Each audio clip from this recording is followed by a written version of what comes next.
Bapak Ibu yang terkasih, pada pagi hari ini kita akan merenungkan kebenaran firman Tuhan yang menjadi lanjutan di dalam Wahyu. Wahyu pasal 2 ayat 8 sampai ayatnya yang ke-11. Wahyu pasal 2 ayat 8 sampai ayatnya yang ke-11. Saya akan membacakannya untuk kita sekalian. Kepada jemaat di Smyrna. Dan tuliskanlah kepada malaikat jemaat di Smyrna. Inilah firman dari yang awal dan yang akhir yang telah mati dan hidup kembali. Aku tahu kesusahanmu dan kemiskinanmu, namun engkau kaya. Dan fitnah mereka yang menyebut dirinya orang Yahudi, tetapi yang sebenarnya tidak demikian. Sebaliknya mereka adalah jemaah iblis. Jangan takut terhadap apa yang harus engkau derita.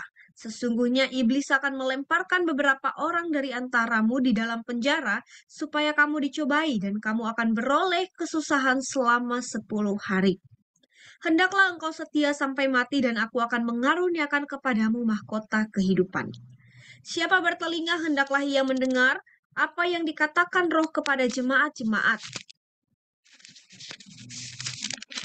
Dan barang siapa menang, ia tidak akan menderita apa-apa oleh kematian yang kedua. Sedemikian pembacaan firman Tuhan. Bapak Ibu yang terkasih, kalau kita ingat ya di dalam perjanjian pernikahan, setiap pasangan diminta untuk mengucapkan janji setia. Untuk setia sampai akhir, baik itu di dalam keadaan suka maupun dalam keadaan duka, baik itu wanita maupun pria. Nah, bukankah hal ini memperlihatkan kepada kita kalau manusia saja itu menuntut atau mengharapkan dan menginginkan sebuah kesetiaan dari pasangannya yang ia cintai, orang yang sangat ia kasihi. Nah, demikian juga dengan Kristus, dengan Tuhan kita. Dia pun Allah yang menginginkan dan mengharapkan agar umatnya yang ia kasihi setia sampai akhir kepadanya. Seperti dalam firman yang kita renungkan pada hari ini. Nah, Bapak Ibu yang terkasih, sebagaimana pernah dibahas sebelumnya, kalau 7 jemaat yang disebut di kitab Wahyu ini adalah 7 jemaat yang terletak di wilayah Asia Kecil. Dan minggu lalu kita sudah sama-sama membahas kalau satu dari 7 jemaat itu adalah Efesus. Nah, suatu jemaat yang sangat bagus, tetapi mereka kehilangan kasih yang mula-mula, baik kepada Tuhan dan juga kepada sesama.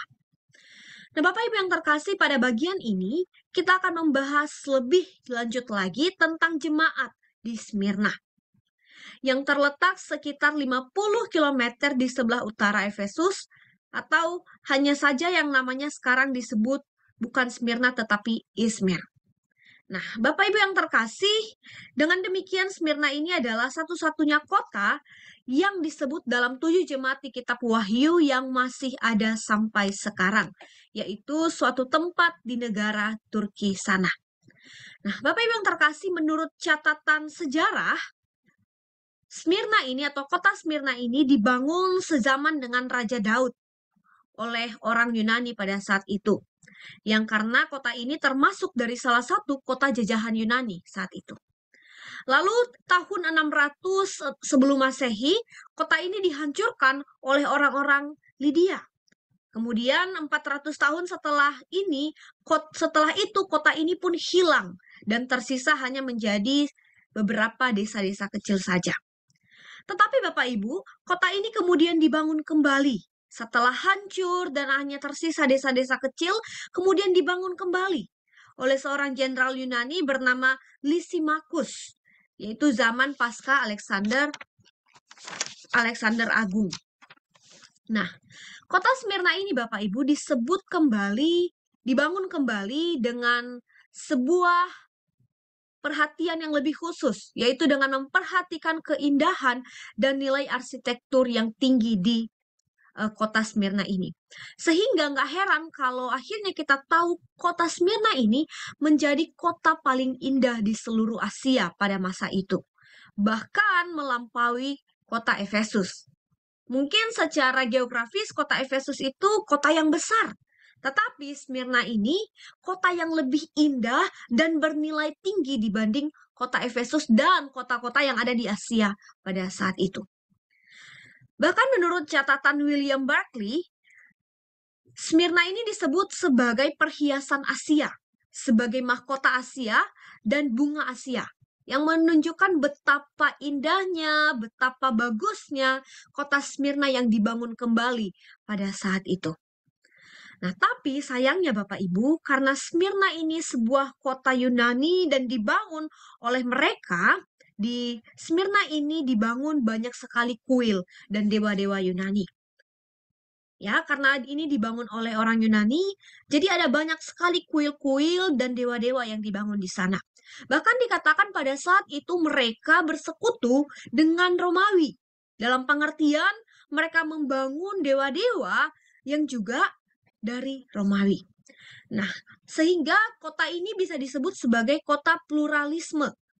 Jadi tidak hanya kota yang kaya, tidak hanya kota yang indah, tetapi juga dipahami sebagai kota pluralisme. Karena banyak sekali kepercayaan-kepercayaan, kuil-kuil, dan dewa-dewa yang ada di sana.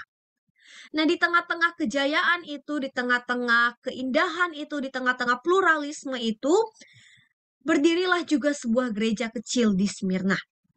Nah, kita tidak tahu jelas kapan berdirinya gereja di Smyrna ini. Tetapi diduga Pauluslah yang mendirikan gereja di sana. Ini bisa kita bandingkan nanti di dalam Kisah Para Rasul pasal 19 ayatnya yang ke-10. Saat di mana Paulus memberitakan Injil di seluruh Asia pada masa itu. Memang tidak jelas kapan tahunnya, tetapi diduga ini sekali lagi dibawa oleh Paulus. Nah, sekarang yang menjadi pertanyaannya kepada setiap kita, lalu apa yang terjadi di sana? Kenapa Tuhan menginginkan, mengharapkan, dan menuntut umatnya agar setia sampai akhir di dalam bagian yang kita baca hari ini? Bukankah kalau kita perhatikan di dalam catatan sejarah, di sana enak, di sana berlimpah, di sana penuh dengan keindahan-keindahan. Lalu mengapa masih saja orang percaya dituntut untuk setia? Nah, mari kita perhatikan lebih lanjut di dalam bagian yang kita baca pada hari ini. Ternyata Bapak Ibu yang terkasih, pada saat itu gereja di Smyrna menghadapi penganiayaan besar. Mereka menghadapi satu penderitaan yang begitu besar dari dua pihak, yaitu dari orang Romawi yang mengagungkan kaisar sebagai Tuhan. Itu sempat saya bahas ya di dalam latar belakang kitab Wahyu ini. Orang Romawi ini yang mengagungkan kaisar sebagai Tuhan dan orang percaya yang menolak itu sehingga akhirnya mereka melakukan penganiayaan kepada orang-orang percaya di sana. Dan juga selain dari orang Romawi, mereka menghadapi gejolak lain, penganiayaan dari orang-orang Yahudi yang tidak percaya kepada Kristus sebagai Mesias. Sehingga karena mereka tidak percaya Kristus sebagai Mesias, mereka pun orang-orang Yahudi pada saat itu, mereka menganggap, wah, gereja orang Kristen itu adalah sesat. Nah, dari dua pihak ini mereka mengalami penganiayaan yang begitu besar sekali. Mereka mengalami betapa besarnya penderitaan dan tekanan dari dua belah pihak ini. Komunitas gereja benar-benar ditekan pada saat itu. Sehingga mereka mengalami kemiskinan secara materi karena mengalami penganiayaan besar-besaran. Nah, Bapak Ibu yang terkasih, sebab itu tulisan ini pun diberikan untuk mereka agar mereka setia dengan menyadari dan menyadari bahwa Kristus akan memberikan janjinya kepada mereka yang setia. Jadi sejauh ini sudah jelas ya Bapak Ibu apa yang menjadi latar belakang kenapa akhirnya tulisan kepada jemaat di Smyrna ini diberikan. Karena mereka tengah berada di dalam penganiayaan besar. Agar dengan demikian mereka dituntut untuk tetap setia sekalipun di dalam penganiayaan itu. Nah Bapak Ibu yang terkasih, untuk mengawali tulisan ini, kita perhatikan Yohanes memulainya di ayat yang ke-8 dengan satu kalimat, yaitu, dan dituliskanlah kepada malaikat jemaat di Smyrna. Kalimat malaikat jemaat di Smyrna ini di sini hingga saat ini sebenarnya belum bisa ditafsirkan secara harafiah. Apa yang dimaksud malaikat jemaat di Smyrna? Baik itu oleh para penafsir, oleh para teolog, mereka sebenarnya tidak bisa secara harafiah menjelaskan oh ini loh jemaat, oh ini loh malaikat jemaat di Smyrna. Tetapi ada beberapa teolog dan penafsir yang berpendapat bahwa ini merujuk kepada Polycarpus. Ya, ini merujuk kepada Polycarp, ya. Dan yang menjadi biskop pada saat itu di Smyrna. Nah, tetapi sekalipun begitu ini masih menjadi perdebatan. Ada seorang teolog bernama Stephen Great, ya. Dia mengatakan bahwa dia kurang setuju karena merasa kalau memang ini ditujukan kepada Polycarp, maka penulisan kitab Wahyu bisa saja dianggap mundur ke belakang. Tetapi ada juga yang setuju. Beberapa lainnya banyak yang setuju. Karena menganggapan bahwa kalaupun pada saat surat ini dikirimkan ke gereja, Smyrna, Polycarp belum menjabat sebagai biskop pada saat itu. Namun pada saat ia membaca tulisan ini, tentu saja ini menjadi penguatan kepada dia sehingga ia berani mati syahid bagi Kristus. Ya, sesuai dengan kata-kata Kristus nanti di ayat yang ke-10b. Dan ini juga ada hubungannya dengan catatan sejarah pada saat itu. Nah, terlepas dari banyaknya perdebatan ini, Bapak Ibu, pada intinya tulisan ini ingin ditunjukkan kepada orang-orang percaya yang ada di Smyrna pada saat itu, yaitu jemaat di Smyrna yang sedang mengalami gejolak, penderitaan, dan penganiayaan besar. Setelah kalimat ini diungkapkan, dilanjutkan dengan kalimat, inilah firman dari yang awal dan yang akhir, yang telah mati dan hidup kembali. Kenapa kalimat ini diberikan di awal? Ternyata kalimat ini jelas ingin memberikan penekanan bahwa ini merupakan firman dari Kristus Yesus, dari Tuhan Yesus, dan Kristus di sini sedang ingin menyatakan dirinya sebagai Alfa dan Omega. Sekali lagi di sini, Kristus ingin menegaskan bahwa firman ini dari Dia. Dan Dia ingin menyatakan dirinya sebagai Alfa dan Omega yang telah hidup dan bangkit kembali.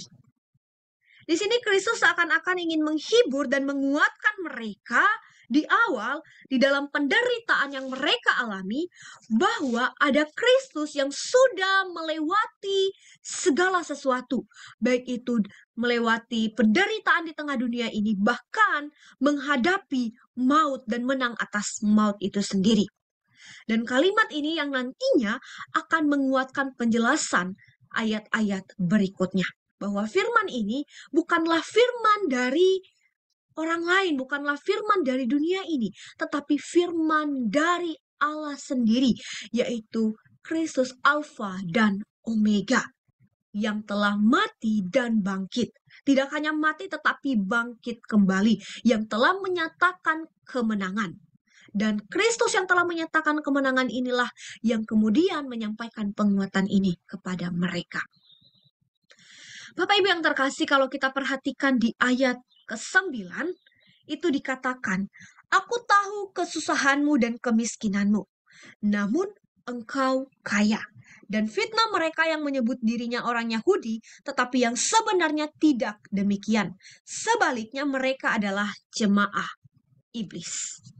Nah, Bapak Ibu yang terkasih, kalau kita perhatikan di ayat yang ke-19, ayat yang ke-9 ini, karena Kristus adalah Alfa dan Omega, maka Dia adalah Allah yang juga jelas tahu apa yang dialami oleh umatnya.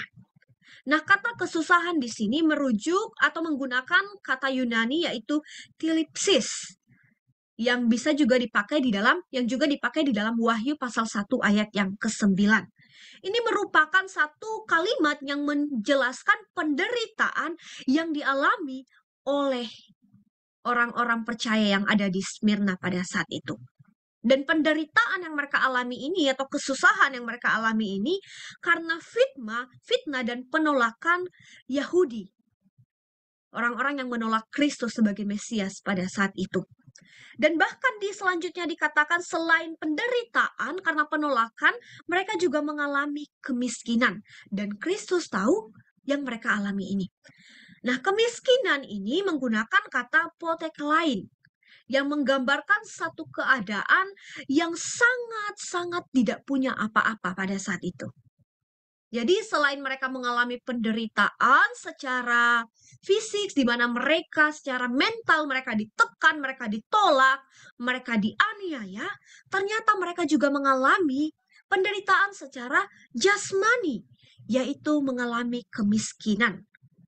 Nah, kemiskinan yang mereka alami di sini mungkin bisa kita pahami karena mereka pada saat itu tidak disukai. Sehingga banyak dari mereka yang dikeluarkan dari berbagai pekerjaan-pekerjaan mereka, sehingga mereka mengalami kesulitan di dalam ekonomi. Ada juga yang mengatakan karena mereka jujur pada saat itu, di dalam mereka melakukan segala pekerjaan mereka. Sehingga kejujuran mereka ini membuahkan hasil yang tidak baik secara ekonomi bagi mereka. Ada juga yang mengatakan bahwa pada saat itu karena mereka berasal dari memang keluarga-keluarga atau kelas-kelas menengah ke bawah. Sehingga kemiskinan yang mereka alami pada saat itu dipengaruhi oleh beberapa faktor. Tetapi faktor utamanya adalah karena penganiayaan dan penolakan yang mereka alami.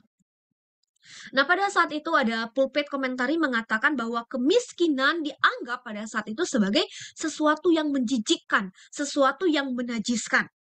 Nah, karena kemiskinan dianggap sesuatu yang menjijikkan, sesuatu yang menajiskan, maka mereka selain mengalami penderitaan karena penolakan kepada Kristus, mereka lebih lagi diasingkan. Mereka lebih lagi tidak dianggap karena dianggap komunitas atau orang-orang menengah ke bawah yang menjijikkan karena kemiskinan yang mereka alami. Tetapi menariknya di dalam bagian ini dikatakan sekalipun mereka kesusahan, penderitaan mereka alami, mereka mengalami kemiskinan, tetapi satu kalimat dikatakan namun mereka kaya, ya. Namun engkau kaya. Nah, namun engkau kaya di dalam bagian ini tentu bukan bicara soal jasmani, soal ekonomi yang mereka alami. Karena kita tahu mereka mengalami justru kemiskinan secara jasmani. Tetapi kaya di dalam bagian ini sering sekali dikaitkan dengan kaya di dalam iman kepada Kristus. Kaya di dalam kebajikan di dalam Kristus. Jadi kaya ini bukan di dalam bagian jasmani, tetapi kaya di dalam Allah itu sendiri. Nah, Bapak Ibu yang terkasih, kemudian dilanjutkan di sana dan fitnah mereka yang menyebut dirinya. Ini merupakan satu penjelasan kembali tentang penderitaan yang mereka alami. Bahwa penderitaan yang mereka alami itu adalah karena fitnah dari orang-orang Yahudi yang menganggap dirinya sebagai orang yang benar. Tetapi sesungguhnya mereka bukanlah jemaat Tuhan. Tetapi mereka adalah jemaat iblis. Kalau kita perhatikan kata jemaah di sini, itu menggunakan, kalau kita lihat perhatikan di dalam NIV ya Bapak Ibu, saya melihat itu menggunakan kalimat the synagogue of Satan. Jadi ini merupakan satu penjelasan kalau orang-orang yang melakukan fitnah kepada mereka, yang membenci mereka, yang melakukan penolakan kepada mereka, bukanlah jemaat Tuhan. Sekalipun pada saat itu mereka mengaku-ngaku bahwa mereka adalah jemaat Tuhan. Tetapi sesungguhnya mereka bukanlah jemaat Tuhan karena mereka tidak percaya kepada Kristus sebagai Mesias pada saat itu. Tetapi justru mereka di sini disebut sebagai jemaat iblis atau synagogue of Satan, gereja iblis. Nah, Bapak Ibu yang terkasih, di dalam penderitaan yang digambarkan di sini, di dalam penganiayaan yang dialami oleh mereka pada saat ini, di dalam kemiskinan yang mereka alami pada saat ini, maka firman ini datang kepada mereka untuk memberikan penguatan kepada mereka seperti yang kita perhatikan di ayat yang ke-10. Ada dua penguatan yang diberikan kepada mereka. Yang pertama adalah di ayat yang ke-10a. Jangan takut terhadap apa yang harus engkau derita. Sesungguhnya iblis akan melemparkan beberapa orang dari antaramu ke dalam penjara supaya kamu dicobai dan kamu akan beroleh kesusahan selama 10 hari. Jangan takut di sini mengindikasikan bahwa Kristus menginginkan agar jemaat di Smyrna pada saat itu tidak memberikan ruang kepada ketakutan di dalam diri mereka. Tidak memberikan ruang kepada ketakutan di dalam diri mereka sehingga tidak mengintimidasi mereka. Sehingga ketakutan itu tidak membuat mereka tawar hati, ketakutan itu tidak membuat mereka ciut di dalam iman kepada Kristus. Jangan takut terhadap apa yang engkau harus derita. Ini mengindikasikan selain mereka jangan memberikan ruang kepada ketakutan mereka, tetapi Allah ingin mereka memahami bahwa Kristus menyertai mereka, bahwa ada Roh Kudus yang akan senantiasa beserta dengan mereka. Bapak Ibu yang terkasih, John Stott menambahkan penjelasan bagian ini bahwa sebagai orang percaya memang tidak pernah dijanjikan akan mengalami peruntungan sepanjang hidupnya. Tidak akan pernah mengalami jalan mulus selalu di dalam kehidupannya. Akan banyak penderitaan-penderitaan yang dihadapi oleh orang percaya atau pengikut Kristus. Karena itu adalah konsekuensi sebagai pengikut Kristus. Tetapi di dalam konsekuensi itu, hendaklah kita menyadari jangan sampai kita ciut dan akhirnya ketakutan menang atas kita dan iman kita benar-benar kendor di dalam Tuhan. Di sini dikatakan bahwa kamu akan beroleh kesusahan selama 10 hari. Tentu ini masih menjadi perdebatan hingga hari ini. Apa yang disebut sebagai 10 hari di sini? Tetapi ada yang mengatakan bahwa 10 hari di sini merujuk kepada 10 masa penderitaan bagi gereja Tuhan yang dialami pada masa pemerintahan 10 Kaisar Romawi yang anti-Kristen pada saat itu. Ya, ada 10 kaisar Romawi yang memberikan penderitaan atau yang menyatakan penderitaan kepada orang Kristen pada saat itu. Tetapi tentu ini juga tidak bisa dilandaskan bahwa ini berbicara tentang itu karena banyak para penafsir dan teolog masih belum bisa menjelaskan secara hurufiah apa yang dimaksud dengan 10 hari di sini. Tetapi mereka mengatakan bahwa 10 hari di sini ingin menekankan bahwa sekalipun ada penderitaan, bahwa penderitaan itu memiliki masanya masing-masing di dalam kedaulatan Allah itu sendiri. Jadi penderitaan itu tidak terus-menerus sepanjang hidup, bahwa segala sesuatu ada masanya, termasuk masa penderitaan itu sendiri. Itu yang pertama yang ingin ditekankan di dalam bagian ini, yaitu penguatan agar mereka tidak takut.